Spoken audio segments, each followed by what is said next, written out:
everybody. I'm here with Sammy the spider. Oh, don't jump off, Sammy. And we're going to read to you Sammy Spider's first Passover. Sammy Spider was fast asleep in his web, high up on the Shapiro's living room ceiling. As the warm spring sun shone through an open window, Sammy snuggled deeper into his cozy web. A sudden swishing noise startled him awake. "Mother!" he screamed. "A monster has broken our web!" Sammy scurried across the ceiling and hid in a corner. Mrs. Spider hurried to comfort him. "Don't worry, Sammy. That monster is called a broom, and Mr. Shapiro is using it to dust the ceiling." Each spring, the Shapiros give their house a special cleaning to prepare for Passover. Springtime is a perfect time for us to make a new web. "I don't know how to make a web," Sammy said sadly. "I'm going to teach you," said his mother, giving him a big hug. "We will celebrate Passover too?" asked Sammy. "Silly little Sammy," laughed Mrs. Spider. "Spiders don't celebrate Passover. Spiders spin webs. We begin by spinning one thread. Then we spin a second and a third. Finally, we spin a fourth to make a square." But Sammy wasn't listening. "What is Mr. Shapiro putting on the table?" he asked. "That's called matzah," Mrs. Spider replied. "Tonight is the first night of Passover, and the Shapiros will have a special meal called a Seder." Then Mrs. Shapiro brought in a big platter with a roasted egg and bone, parsley, charoset, and bitter herbs. "That's called a Seder plate," Mrs. Spider explained. "The Shapiros will eat special foods at their Seder." "Do spiders eat special foods for Passover?" asked Sammy. "Silly little Sammy," answered his mother. "Spiders don't celebrate Passover. Spiders eat flies and other insects. To catch them, we spin a web, and I need your help.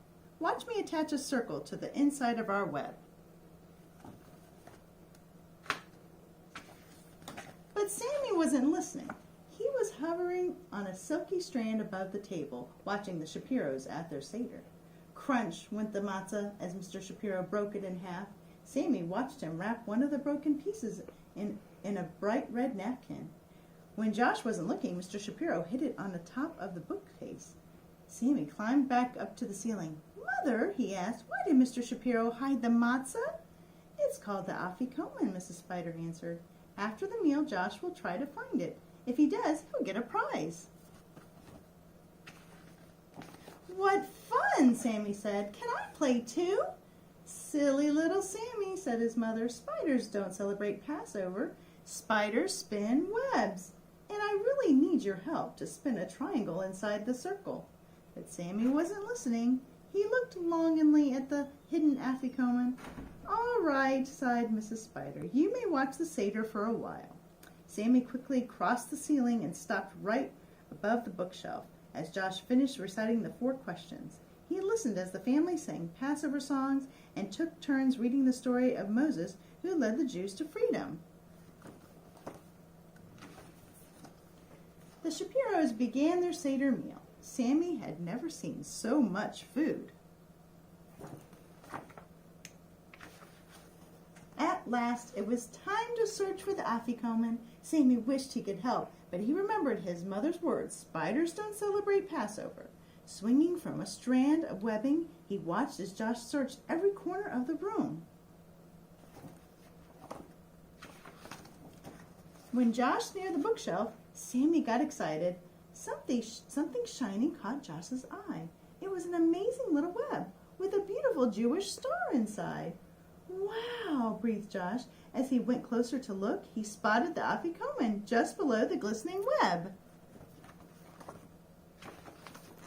"Wow, I found it!" he squealed.